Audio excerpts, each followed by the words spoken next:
Nós somos a primeira igreja batista em Itapevi. Que a mensagem a seguir possa abençoar sua vida. Nessa manhã nós vamos meditar na palavra do Senhor e falarmos que Jesus nos alerta sobre o hábito de julgar.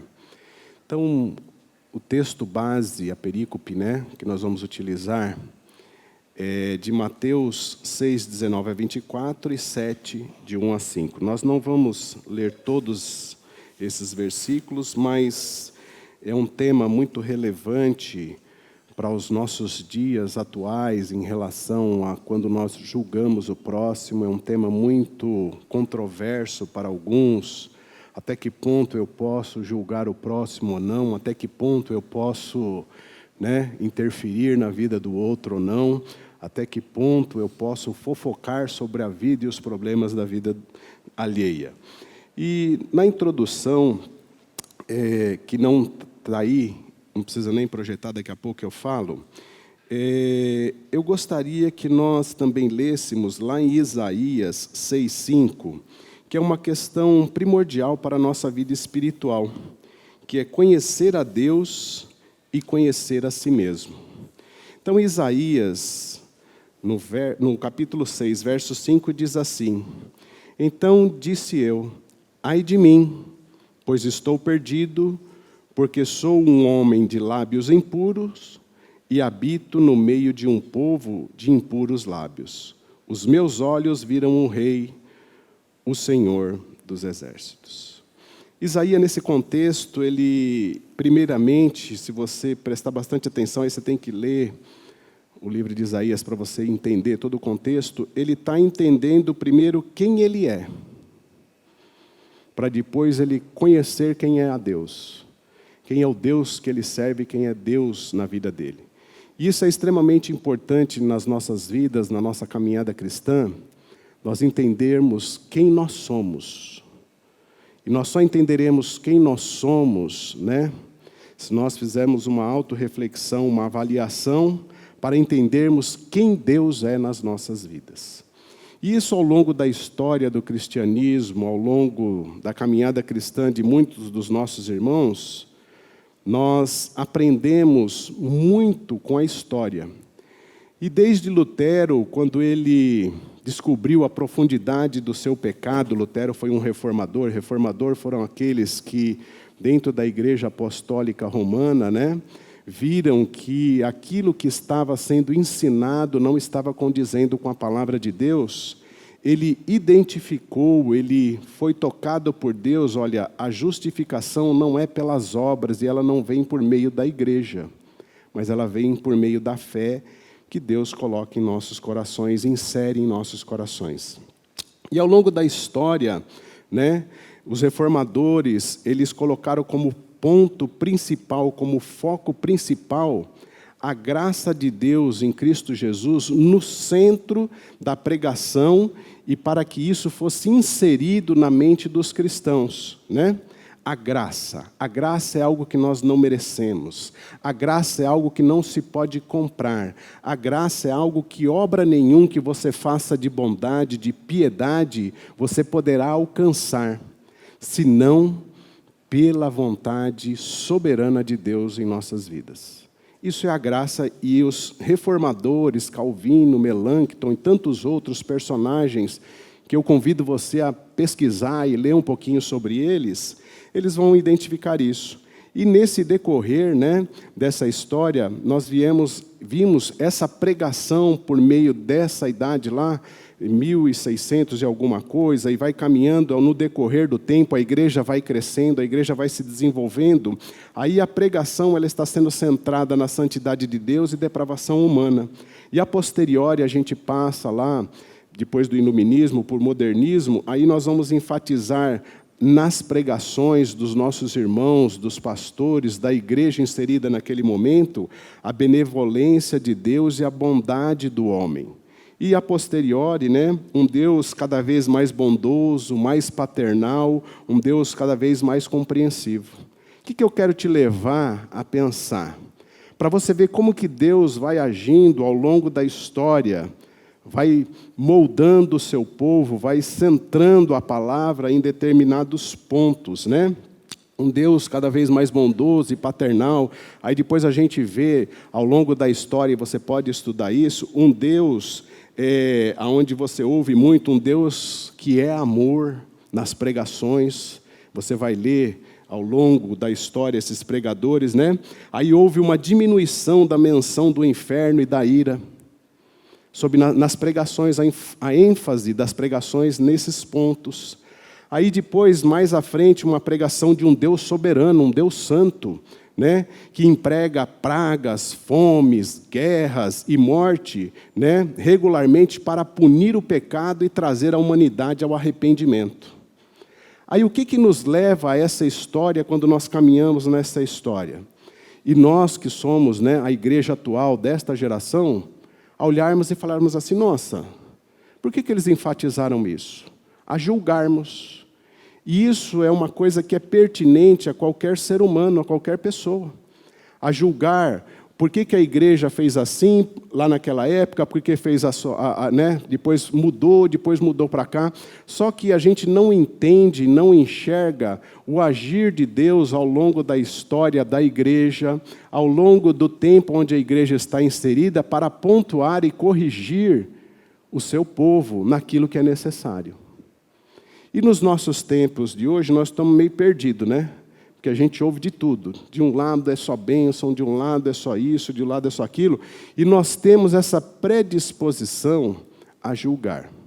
E isso é pertinente. Mas uma coisa que é primordial na caminhada cristã, e eu quero levar você a pensar nessa manhã, é que a morte de Cristo na cruz é uma afirmação perfeita tanto da ira de Deus contra o pecado, como da profundidade de seu amor e misericórdia para resgatar a criação. O que isso nos leva a pensar? Que só Deus pode julgar. Só Deus pode apontar o pecado na vida do homem. A misericórdia, a paciência e o amor de Deus devem ser lembrados em todo o tempo na nossa caminhada cristã. Isso é ponto passivo e é ponto em todos os tempos da igreja, que a misericórdia e a paciência e o amor de Deus devem ser lembrados em todos os tempos. Então, a justiça de Deus ela é apresentada como avisos compassivos de sua ira santa contra o pecado e um alerta do juízo divino. Então, nós temos que entender que o mundo, a caminhada da igreja, ela é sempre redirecionada por Deus para os caminhos aonde Ele quer direcionar a sua igreja. E nós, como igreja, somos alertados na palavra de Deus, e agora eu quero pedir para você abrir lá em Mateus 6. Nós só vamos ler do verso 33, 6:33, até do 7 ao 4.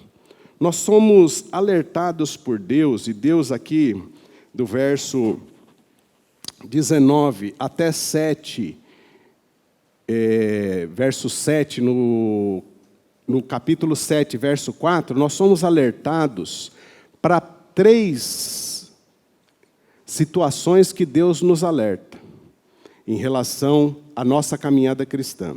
Então, diz assim a palavra de Deus: busquem, pois, em primeiro lugar o reino de Deus e a sua justiça, e todas essas coisas lhes serão acrescentadas. Portanto, não se preocupem com o amanhã, pois o amanhã trará as suas próprias preocupações, basta cada dia o seu próprio mal. Não julguem para que vocês não sejam julgados, pois da mesma forma que julgarem, vocês serão julgados, e a medida que usarem também será usada para medir vocês. Porque você repara no cisco que está no olho do seu irmão, e não se dá conta da viga que está em seu próprio olho. Como você pode dizer ao seu irmão, deixe-me tirar o cisco do seu olho, quando há uma viga no seu? Então, desse verso 6, eu vou atentar mais essa questão do julgar o próximo, mas eu quero só te relembrar desses alertas que Jesus nos faz. E nós já meditamos algumas semanas atrás sobre eles, que está no capítulo 6, 19 a 24, que é uma advertência nessa perícope, nesse trecho da palavra de Deus, que Deus faz aos seus filhos e aos cristãos e aqueles que o seguem. Primeira advertência que ele faz é sobre Mamon e as riquezas que eu já falei para vocês, né?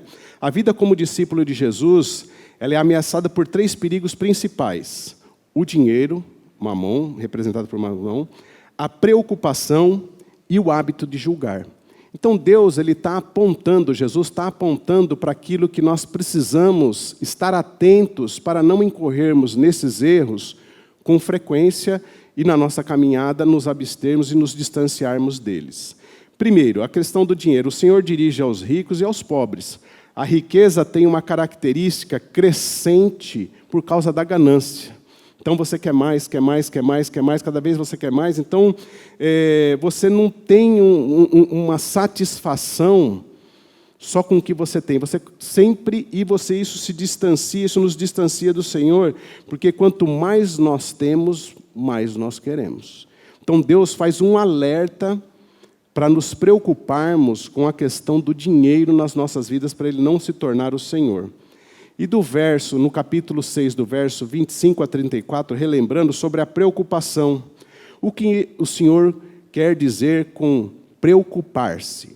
Ali a gente pode ter 2 entendimentos. Quando eu falei da outra vez, eu falei sobre as questões da provisão. Mas esse prover também, ele nos direciona a não nos angustiarmos, a não sermos medrosos, cismados, atormentados com as circunstâncias dessa vida. Por isso que ele fala sobre os pássaros, né? Ele fala sobre os pássaros, ele fala sobre os lírios do campo, né? Deus está falando assim, olha, ele não está falando que ele só provê, ele se revela como um Deus, né, em nossa própria vida, né? Ele aponta para a revelação de Deus na nossa vida, ele aponta para a revelação de Deus na criação, quando ele utiliza o passarinho que não semeia, mas o passarinho não fica parado esperando para a semente vir até o seu bico, ele tem a parte que lhe cabe, que é voar e procurar aquilo que Deus proveu.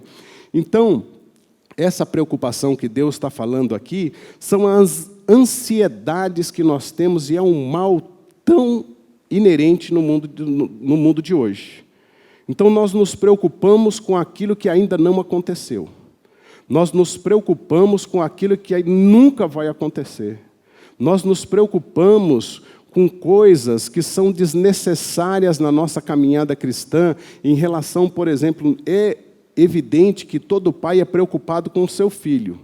Mas se nós estamos direcionando nossos filhos nos caminhos do Senhor, se nós temos orado pelos nossos filhos, temos ensinado os nossos filhos na palavra de Deus, Deus cuida do resto. Agora tem mãe, tem pai que fica doente.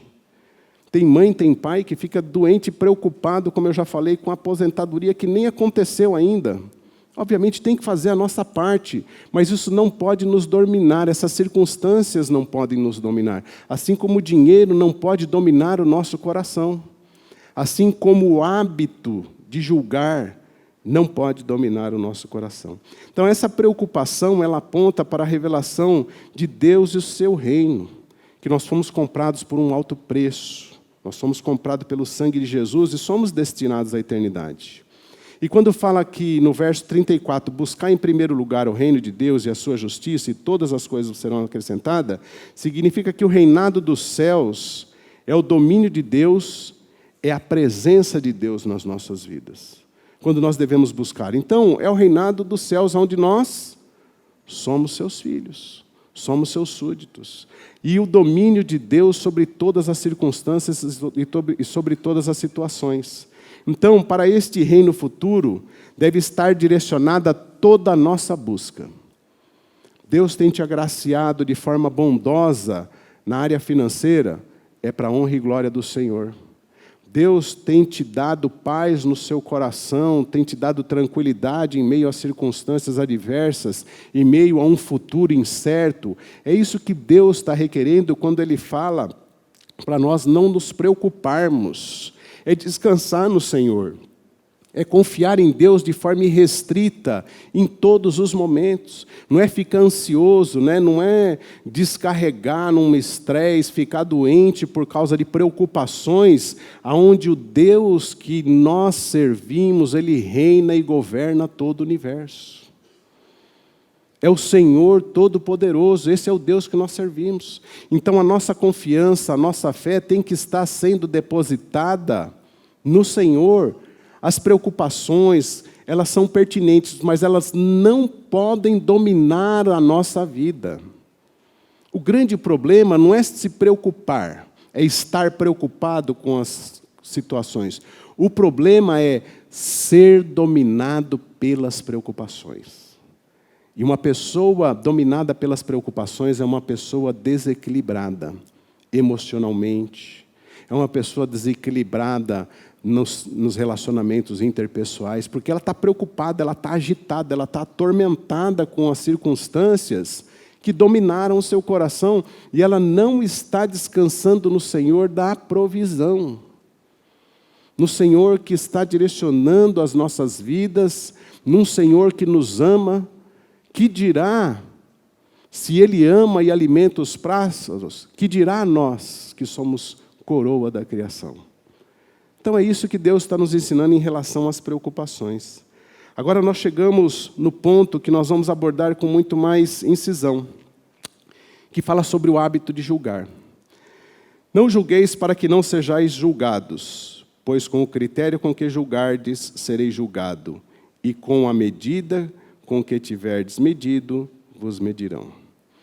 Não julgueis não significa ser cego para as injustiças e praticadas pelas pessoas. Não significa que você fala assim, não, eu não posso julgar, então eu não posso ver o que está errado e o que está certo. Não julgar não é abster-se de formar qualquer juízo sobre a conduta do ser humano. Não é tarefa de cada seguidor de Jesus, bem como dever incessante da comunidade de Jesus, dever incessante da comunidade de Jesus, examinar, vigiar, precaver-se de tudo que não é correto perante Deus. Examinar, vigiar para não incorrer nos mesmos erros e precaver-se de tudo que não é correto perante Deus. Por isso que Jesus nos ensina que nós não devemos julgar. Sabe por quê? Julgar é algo que é pertinente a Deus. E Deus levantou os seus profetas, como levantou João Batista, para denunciar o adultério de Herodes. O próprio Jesus, tantas e tantas vezes, julgou severamente os hipócritas dos fariseus. Também pregar com sinceridade e condenar duramente o pecado não é julgar. Nós precisamos entender que quando Deus nos ensina, assim como nós estamos falando aqui, olha, o dinheiro, se tomar conta do teu coração, você vai se distanciar de Deus. Não estou julgando. Eu estou expondo aquilo que a palavra está nos ensinando. Se eu disser para você assim, olha, as suas preocupações dominaram, quando elas dominam, eu não posso julgar, quando elas dominam o seu coração, quando elas inundam o seu coração, e você fica desequilibrado, você não está atento para a advertência que Deus tem para a sua vida, eu não estou julgando. Agora, quando eu estiver dizendo aqui para você, olha, cuidado. Cuidado quando você julga o seu próximo. Porque essa é uma atitude condenável aos olhos do Senhor. Quando nós, como igreja, apontamos e julgamos o nosso próximo, essa é uma atitude condenável por Jesus. É o que a palavra ensina, eu não estou julgando, eu estou expondo aquilo que a palavra ensina. E a palavra nos ensina porque é condenável quando nós julgamos sem amor.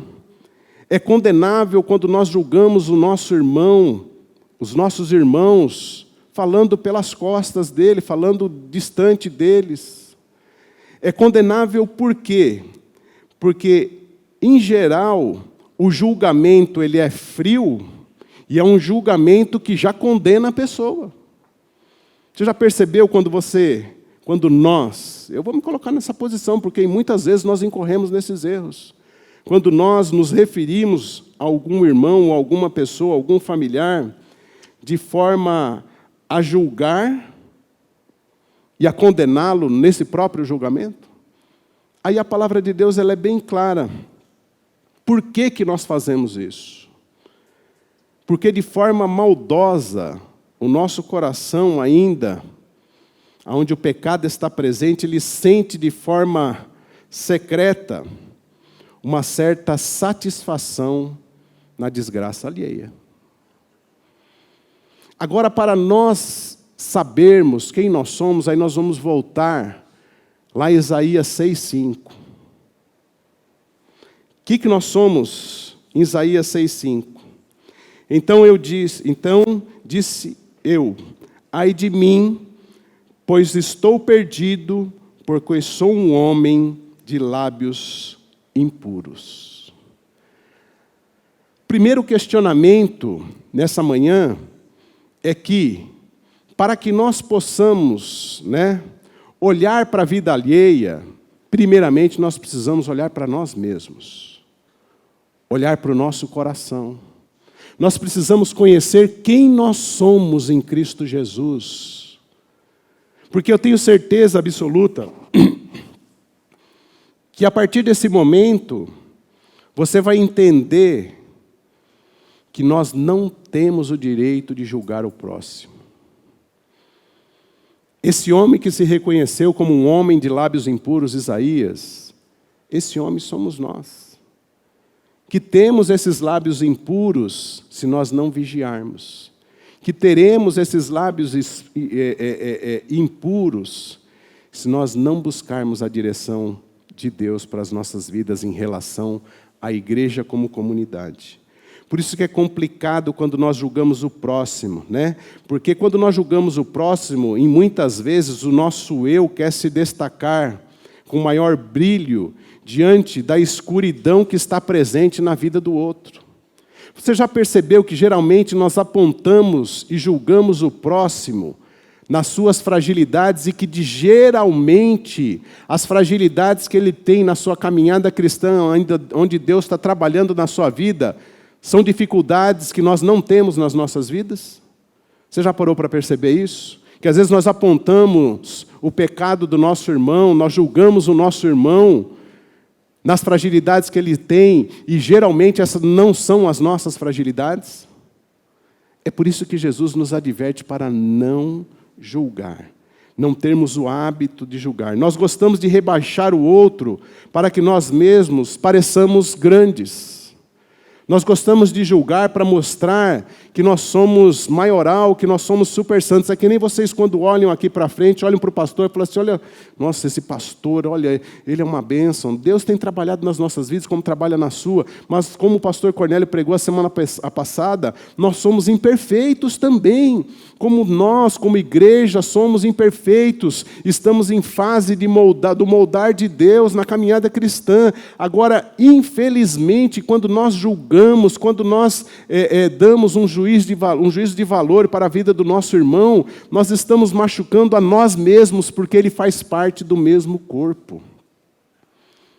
E isso Deus precisa trabalhar nos nossos corações e na igreja de Cristo Jesus, porque nós, às vezes, nós cometemos, e eu cometo esse erro, às vezes de apontar, está vendo a igreja tal, está vendo o irmão tal, você está vendo quando eu falei e discorri ao longo da história, que cada momento foi focada a mensagem, olha num Deus soberano, olha num Deus benevolente, olha num Deus paternal. Aí nós, como pastores, alguns como os teólogos, eles começam a expressar juízo sobre aquele momento. Olha, eles fizeram de errado isso. Nós estamos aqui hoje por quê?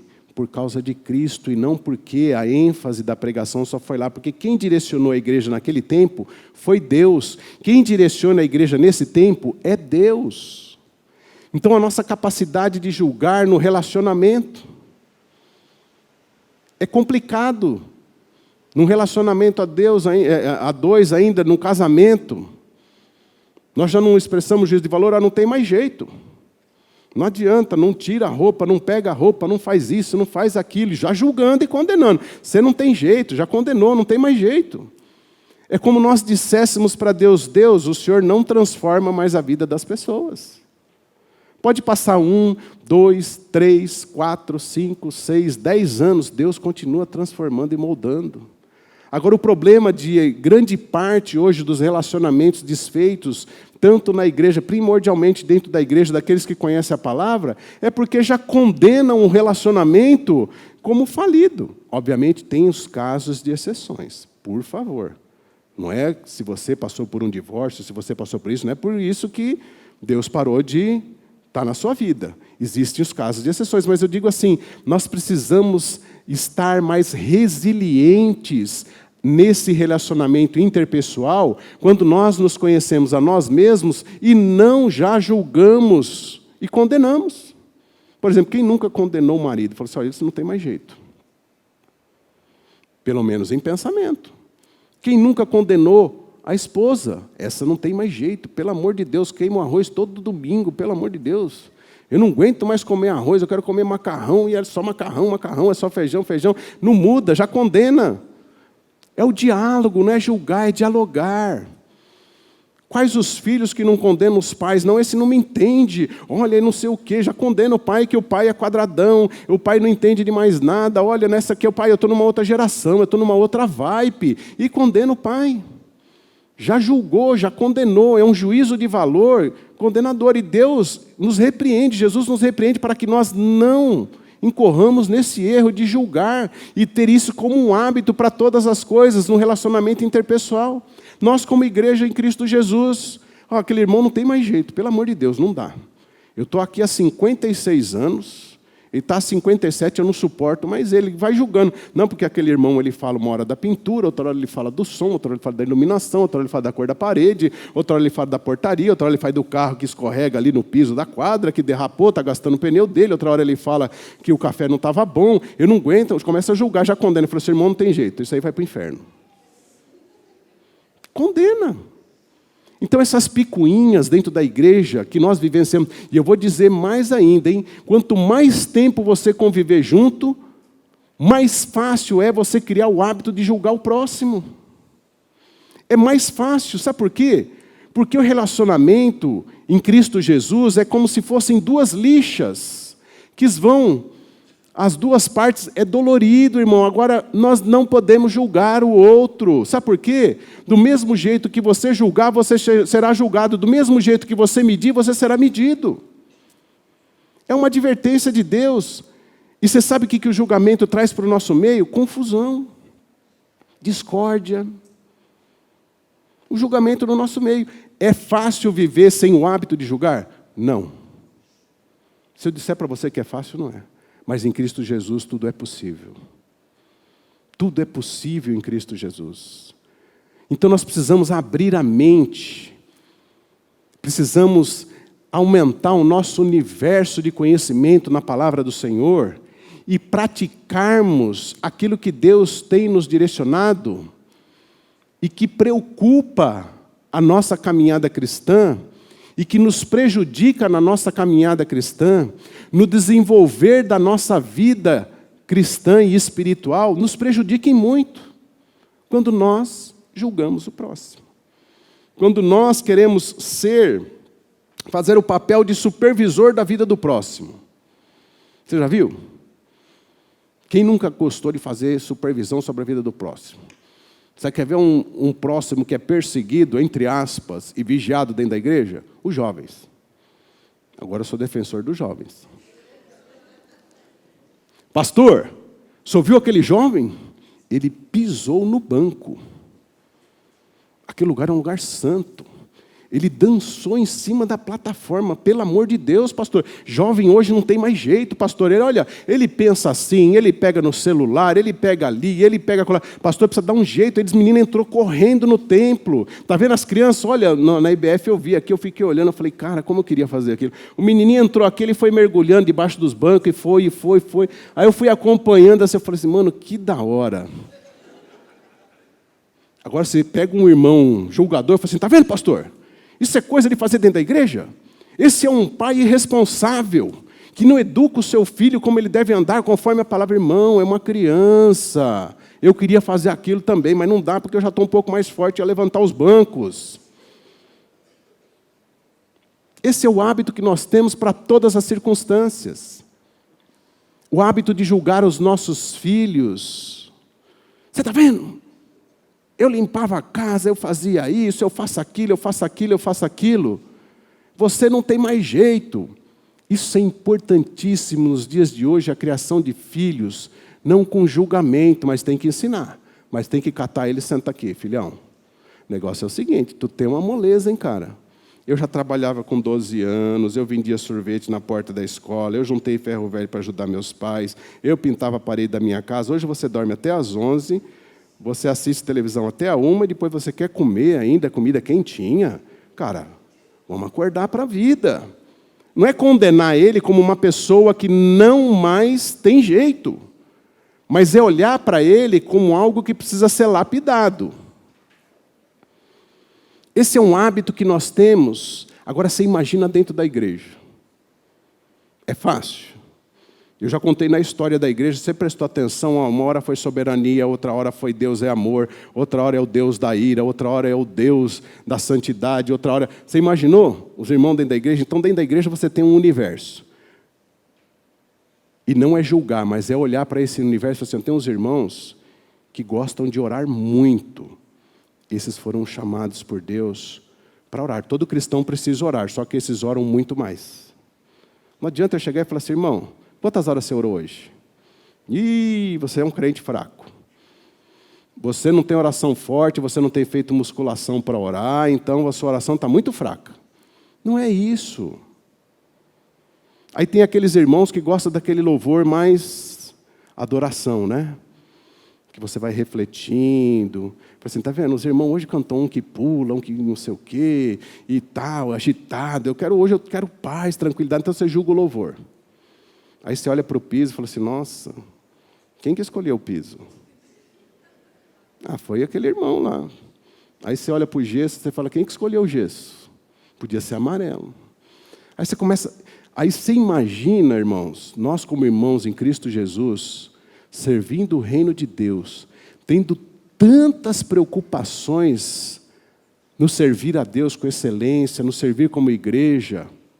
Aí você olha, os irmãos estão olhando um para o outro e julgando o piso, julgando o som, julgando a iluminação, julgando o pastor. Você viu que o pastor não falou S?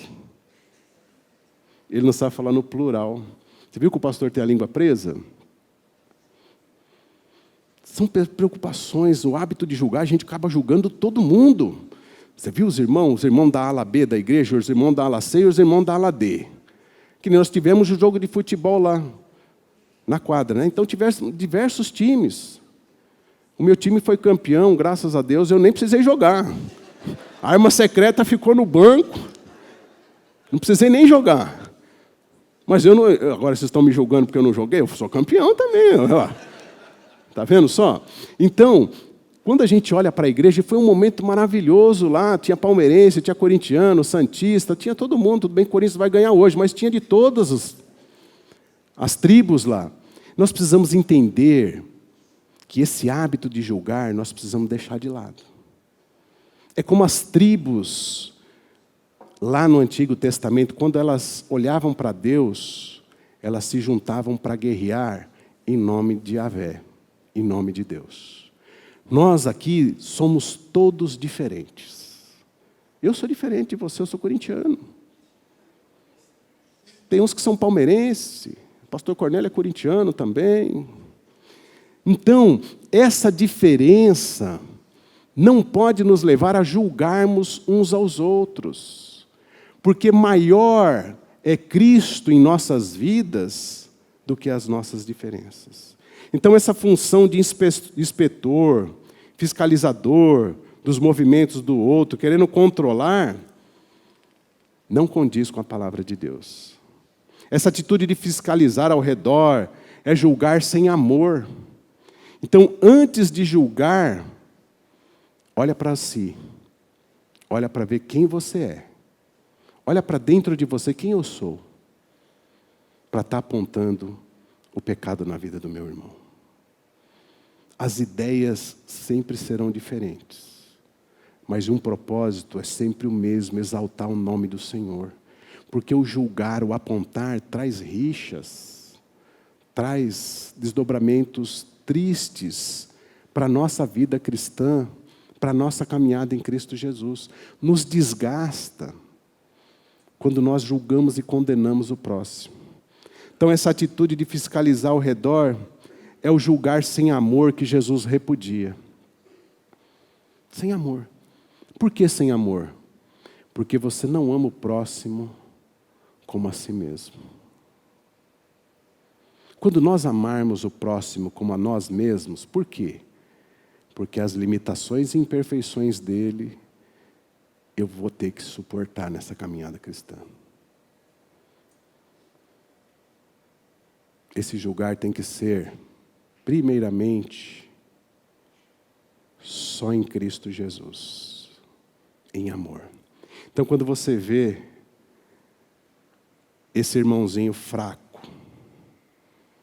na fé, cometendo um monte de equívocos, contrariando ao que você pensa teologicamente, contrariando ao que você pensa de forma política, contrariando ao que você pensa como visão de igreja, contrariando ao que você pensa, se submeta a esse autoexame de quem nós somos antes de proferir um julgamento e uma condenação. Você já parou para pensar que todos nós estaremos no céu de mãos dadas? Você já parou para pensar de quantos desgastes nós já sofremos pelo hábito de julgar e condenar as pessoas? Independentemente da sua posição política. Olha os crentes brigando porque é da direita ou é da esquerda, é da direita ou da esquerda, é do centro. Irmãos, eu vi irmãos que um deletou o outro do Facebook porque ele tem uma posição diferente. Então ele já julgou, então da direita é tudo do inferno, da esquerda é do inferno, do meio. Irmão, Deus não tem partido político e não é partidário de nenhuma ideologia política, social ou econômica. Deus é teocêntrico, é teocrático, Ele é Rei e Senhor de todas as nações, é aquele que levanta e derruba qualquer governante. Ponto. Agora tem crente que fala assim, não, eu sou da direita, irmão, eu sou da Bíblia, eu sou de Jesus. Nós somos de Jesus. Então se aquele governante, olha, é os princípios assim, amém. É Deus que está controlando, é Deus que está direcionando. Não, a igreja vai ser perseguida. A igreja está nas mãos do Senhor. Irmão, Deus está cuidando das nossas vidas e dos seus filhos. Não deixe esse hábito dominar a sua vida cristã na caminhada. Cuidado com o hábito de julgar e condenar. Porque lá em Mateus 7,12 diz assim, tudo quanto, pois, quereis que os homens vos façam, assim fazei-o vós também a eles, porque esta é a lei e os profetas. A afirmação, façam aos outros tudo o que querem que os outros façam a vocês, vem a ser também a solução da questão social nossa, da questão nossa interpessoal. É uma regra básica da convivência comunitária e o segredo do bem-estar social e da verdadeira paz. Nós queremos ser uma igreja proeminente em Itapevi. Nós queremos ser uma igreja que vai iluminar, vai resplandecer as trevas que há em Itapevi. Essa é uma regra básica para a boa convivência comunitária, para que nós possamos, como cristãos perseverantes nesta igreja, sermos relevantes nesta cidade. Para que nós possamos ser relevantes para gerações futuras, assim como a geração passada foi relevante para as nossas vidas neste lugar. Então, quem está aqui há muito mais décadas, sabe o quanto é importante não julgar. Não critique os irmãos porque eles construíram um templo com o pé direito baixo. Na época era assim. Não critique o irmão porque ele poderia ter feito aqui, isso, aquilo. Não, irmão, não julgue. Foi aquilo que Deus direcionou àquela geração. Não critique porque a quadra da escola precisa fazer isso, porque a escola precisa fazer aquilo, porque a igreja precisa fazer isso. Não, irmãos. É o que Deus tem direcionado na vida de cada um, que Deus tem colocado nas posições que são necessárias. Não critique o louvor porque está cantando isso, cantando aquilo. Não critique a vida do irmão porque ele está fraco na fé nesse momento. Ele está precisando de ajuda. A igreja de Cristo precisa do nosso coração disposto, cheio de amor, para transbordar neste lugar e nas nossas vidas. Que Deus possa nos abençoar. Que Deus possa nos direcionar a esse verdadeiro amor, a esse caminho que Ele tem para os seus filhos, e nós todos, como irmãos em Cristo Jesus, possamos amadurecer nessa relação interpessoal e distanciarmos desse hábito de julgarmos o próximo. E vamos construir juntos, sem esse hábito, para uma próxima geração, uma igreja mais relevante nesse lugar. Quando eu falo desse lugar, eu estou falando da nossa cozinha, da nossa panela. É que nem quando você está lá em casa, você está falando com a sua esposa, com o seu esposo. Que Deus nos abençoe e que nós possamos, nesse momento, orar para que Deus continue a transformar as nossas vidas a cada dia. Te convido a curvar a sua cabeça para nós orarmos. Pai, em nome de Jesus, nós queremos te agradecer por este momento, te agradecer pela tua palavra, te agradecer, porque é o Senhor que transforma as nossas vidas, é o Senhor que nos molda conforme o teu querer. Que esse hábito ao qual o Senhor nos alerta, Pai, de julgarmos o nosso próximo sem amor e sem antes olharmos para nós mesmos, o Senhor possa tratar essa questão em nossos corações. Que nós possamos ver aos nossos irmãos, não nas suas falhas, para condenarmos, como supervisores, como inspetor da vida alheia, mas que nós possamos ser o suporte na vida desses que estão fracos na fé, que não estão caminhando de forma correta, por uma vida de santidade, por uma relação de intimidade contigo. Que nós possamos ser intercessores destas pessoas. Que nós possamos ser aqueles que estendam as mãos como aquele samaritano fez, ó Pai. Quebrando todas as barreiras de preconceitos, de pressupostos, daquele, eu já sei como é aquela pessoa, eu já sei como é, não. Que tudo isso que nos leva a julgar o nosso próximo, no nosso meio, seja as tuas mãos, por meio do teu Santo Espírito, a nos mudar, a nos moldar e transformar. Essa é a nossa oração nessa manhã. Porque somos homens e mulheres de lábios impuros, mas que reconhecem a graça do Senhor sobre todos os homens e mulheres, crianças e jovens deste lugar. Reconhece Jesus Cristo como Senhor, Jesus Cristo como Redentor, Jesus Cristo como Salvador das nossas vidas. Essa é a nossa oração. Em nome de Jesus. Amém. Esta foi mais uma mensagem especial da Primeira Igreja Batista em Itapevi. Que Deus te abençoe.